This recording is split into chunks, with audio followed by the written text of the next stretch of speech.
El Amazonas es la mayor selva que existe en el planeta. Es impenetrable, misteriosa y tan peligrosa como hermosa. Es un reino bello y brutal, un lugar único en la Tierra, en donde lo espectacular e inimaginable es algo habitual. Un pincelazo de lo creado a través del tiempo convertido en un paraíso precioso y feroz, en donde la adaptación es la clave de la supervivencia. La selva amazónica abarca las regiones de Bolivia, Brasil, Colombia, Ecuador, Guayana, Perú, Surinam y Venezuela. Las estimaciones de su superficie están entre los 5 y 7 millones de kilómetros cuadrados. Es el hábitat de la cuarta parte de la flora y la fauna de todo el planeta. Tiene dentro de su territorio a uno de los ríos más caudalosos del mundo, peleando por el primer puesto con el río Nilo. El río Amazonas contiene más agua que los ríos Nilo, Mississippi y Yangtze juntos, albergando entre sus aguas miles de especies. En los últimos 10 años, cada 3 días se han descubierto una nueva especie. La selva cambia con rapidez, se autorregula según sea expuesta a los diferentes cambios que el planeta va presentando. Sin embargo, los intereses del hombre han amenazado a los animales y plantas que llevan millones de años alojándose allí. Visitar este lugar es como dar un paso 1000 años atrás. En lo que va del año 2019 se ha descubierto al menos 36 nuevas especies. Es importante tener presente que cada país ha establecido su propia delimitación del territorio amazónico y en muchos casos han optado por atender límites legales y no ecológicos. El caso más conocido es la llamada Amazonia Legal, delimitada por el gobierno de Brasil, que cuenta con una extensión de 5.5 millones de kilómetros cuadrados. Es el territorio amazónico más popular a nivel mundial. Lamentablemente, desde principios de este año, el pulmón del mundo registró una oleada de incendios nunca antes vista, la cual ha ido incrementando con el paso del tiempo, provocando que la biodiversidad se vea gravemente afectada. Líderes indígenas del pueblo Unicuín manifestaron para el portal A Actualidad RT: seremos nosotros los que nos extinguiremos, quemados, y el cielo caerá sobre nosotros como ya ha empezado a suceder. Debido a que Brasil es uno de los países con más popularidad respecto al tema del Amazonas, fue posible saber sobre los incendios forestales que se propagan en esta parte del mundo, y esto nos llevó a realizar una investigación para saber cuáles son las causas y consecuencias de los hechos que viven en la región amazónica, así como las razones que hacen del ser humano el peor enemigo del planeta. Aquí trataremos de exponer el frío pulso del ser humano ante tal atrocidad. Esto es la quema del Amazonas.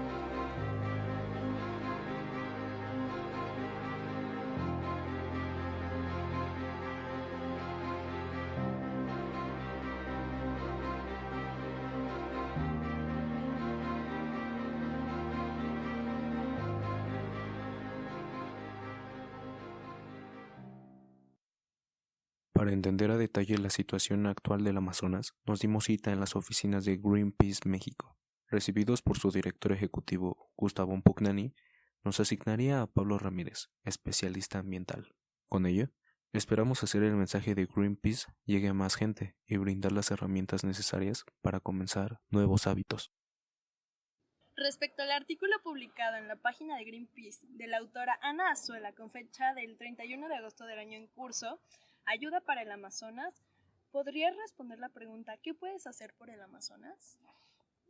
Sí, la situación en el Amazonas es una situación bastante compleja, ¿no? O sea, cuando hablamos de la problemática que enfrenta eh, que es el pulmón del mundo, pues tiene varios orígenes y son muy diversos. Nosotros como sociedad civil, una de las cosas que podemos hacer es entender cuáles son nuestros patrones de consumo y cómo es que afectan a los diversos ecosistemas. Ahora en particular, la ampliación de las zonas de pastoreo y de las zonas agropecuarias en el Amazonas ha tenido que ver mucho en los incendios que se han originado durante este año. O sea, sabemos muy bien que cuando se tienen los incentivos para poder generar una mayor producción de carne, por ejemplo, lo que está pasando ahora, también entendiendo que el presidente Bolsonaro ha sido muy explícito y ha buscado de una manera muy directa la ampliación de la frontera de pastoreo, pues vemos que el consumo que nosotros estamos realizando como personas, o sea, no solamente nosotros acá en México, ¿no? Sino también en otras partes del mundo, afecta de manera directa ecosistemas como el Amazonas, ¿no? O sea, entendemos que todo obedece ahora mismo a una lógica de oferta y demanda. Entonces, si nosotros seguimos generando esa demanda que está produciendo implicaciones muy graves en nuestros ecosistemas, pues definitivamente se siguen dando los incentivos para que la devastación ambiental siga ocurriendo. En un primer punto, este artículo nos habla sobre la reducción del consumo de carne. Sabemos que Brasil es una de las principales fuentes de exportación de carne a nivel mundial y en México alrededor de un 2% es la producción local. ¿Cómo podemos hacer nosotros como ciudadanos para reducir el consumo de carne que ya lo tenemos muy arraigado nosotros como individuos? Claro. ¿Qué podemos hacer? Sí, o sea, creo que nuestros patrones de consumo obedecen mucho a la situación cultural, ¿no? O sea, son patrones culturales también que nosotros vamos heredando y que vamos desarrollando, pero definitivamente creo que toda forma cultural puede irse modificando y puede irse alterando, ¿no? O sea, la cultura es viva, está viva siempre, ¿no? Entonces, la manera en cómo nos alimentamos, sobre todo en las ciudades, creo que también puede ir obedeciendo cada vez más a las necesidades del medio ambiente, ¿no? O sea, como bien dices, en México la carne que nosotros consumimos viene principalmente de importaciones, ¿no? O sea, lo que se genera acá de carne no es tan significativo como lo que importamos. Mucha de nuestra carne viene de Estados Unidos y mucha de nuestra carne también viene de Brasil, ¿no? Entonces, de una manera indirecta, a través de nuestro consumo y de nuestros patrones de consumo, se está fomentando también el desmonte de la selva amazónica. Y definitivamente, si nosotros logramos modificar este tipo de patrones, pues podemos influir también en que se preserve de una mejor manera nuestros ecosistemas.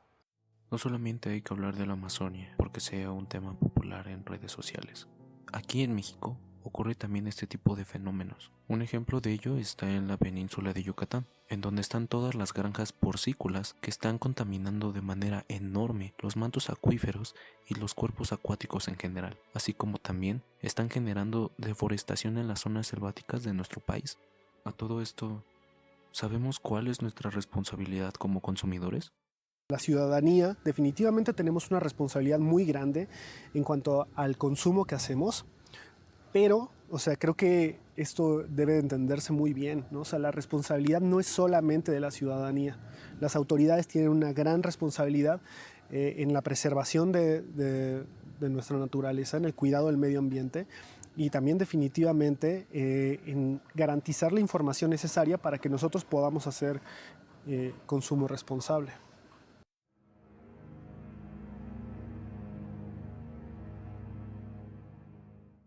Se ha trabajado muchísimo con las comunidades para que ellos puedan también ejercer su derecho a la autodeterminación, su derecho a la tierra. Se ha trabajado mucho para evitar los grandes embalses de presas hidroeléctricas. Recientemente en la región de Tapajós, en la Amazonía, estaban buscando hacer una gran hidroeléctrica que iba a alterar de una manera muy importante el ecosistema del río y de las comunidades y se logró detener. Se ha trabajado en los corredores que tú bien mencionas, se ha trabajado también en detener proyectos petroleros. Entonces es un trabajo muy extenso que se ha hecho y que se tiene que seguir haciendo, ¿no? O sea, frenar la frontera agrícola también es algo determinante para poder garantizar la protección del Amazonas. O sea, entendemos que, o sea, una quinta parte del agua que no está congelada viene del Amazonas en todo el planeta, ¿no? O sea, es un ecosistema sumamente valioso y que no podemos darnos el lujo de perderlo, ¿no? O sea, si nosotros queremos tener esperanzas de mantener nuestro clima en un aumento solamente de 1.5 grados, el Amazonas es clave, ¿no? Y la protección del Amazonas tiene que estar garantizada.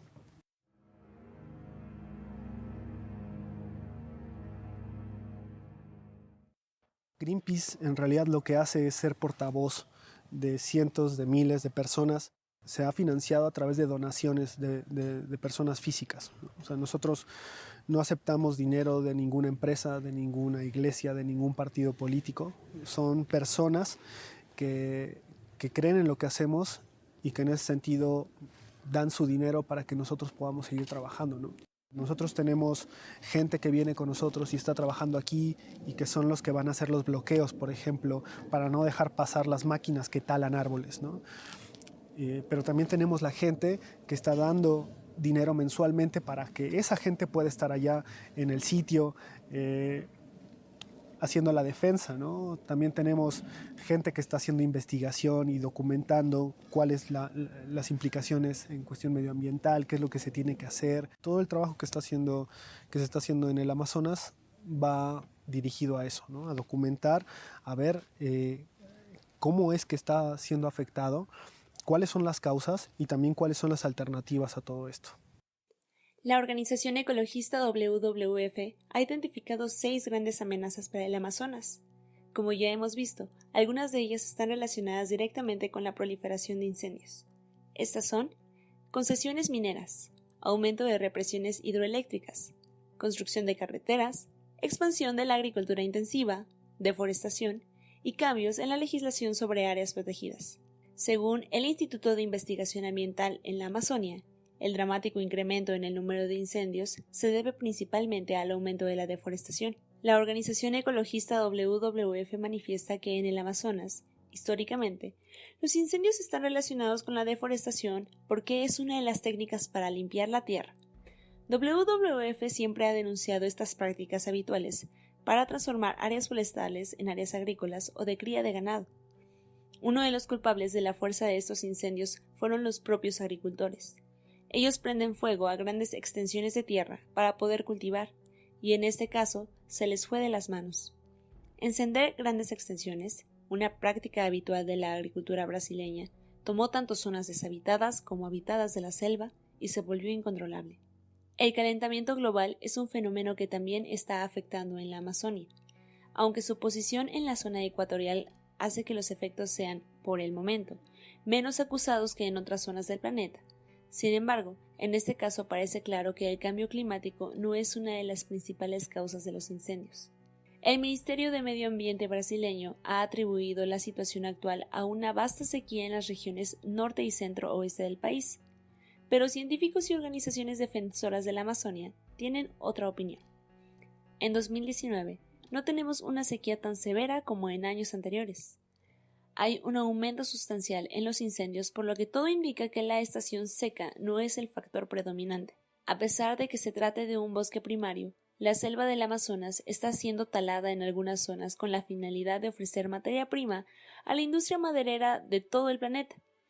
Estas zonas taladas no se vuelven a recuperar una vez que se culmina la tala, dado que son reutilizadas para otros sectores industriales que nada tienen que ver con el sector maderero. Por otro lado, más allá del sector primario, aunque también motivado por la existencia de esta industria que requiere de vías de transporte, la construcción de carreteras implica que ciertas áreas de la selva de la Amazonas se estén deforestando con el objetivo de crear vías de comunicación entre los lugares de producción y los de consumo. Asimismo, otro de los elementos que no se pueden olvidar cuando se piensa en las causas que están llevando al Amazonas a su deforestación la encontramos en la corrupción de varias instituciones políticas y la falta de compromiso a la hora de aplicar las leyes que deberían proteger estas áreas de gran riqueza medioambiental. Si bien es cierto que no todos los países son iguales, algunos de ellos se muestran permisivos a la hora de que la selva sea talada y que los terrenos sean destinados a actividades económicas del sector primario. De esta forma, no existe una autoridad práctica que evite que la deforestación continúe llevándose a cabo. Esto que pasa en el Amazonas no es algo aislado.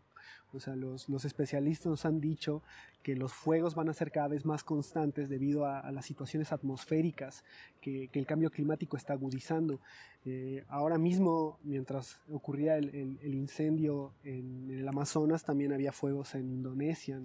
Tuvimos acá recientemente en mayo fuegos en la gran mayoría del territorio nacional, ¿no? Los fuegos de California. Entonces, esto es un fenómeno que va a ser cada vez más común debido a la situación climática y en términos de salud tiene implicaciones muy graves.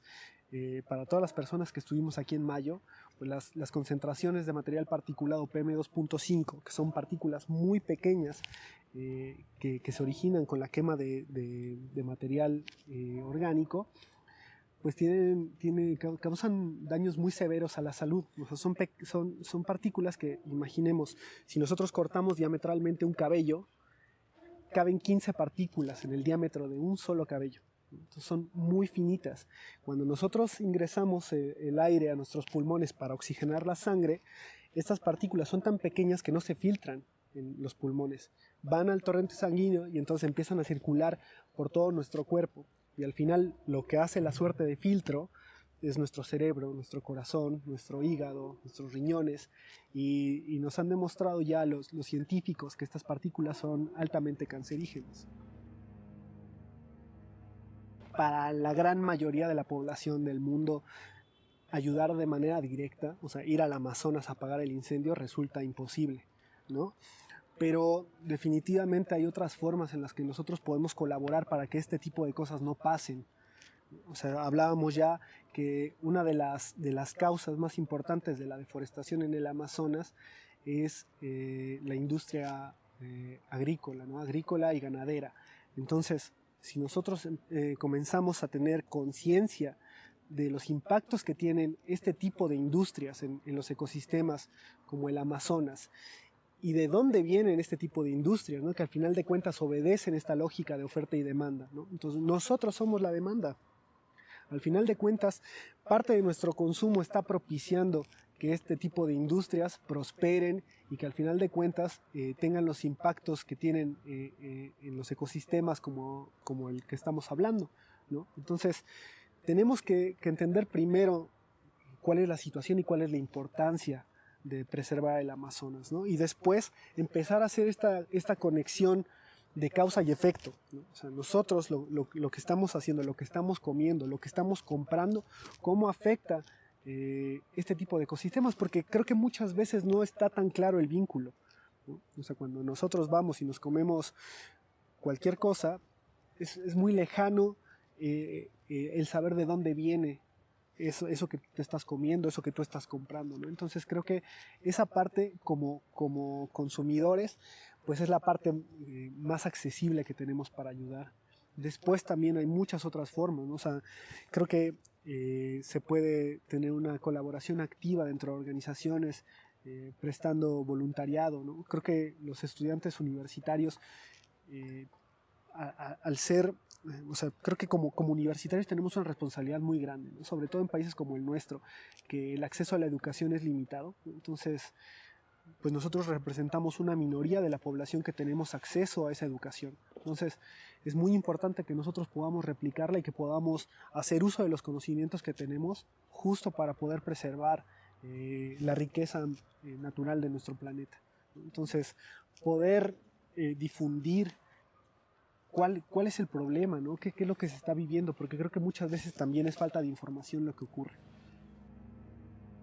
Es muy importante entender las problemáticas ambientales desde una perspectiva global, pero también entender que nosotros las tenemos que enfrentar desde lo local.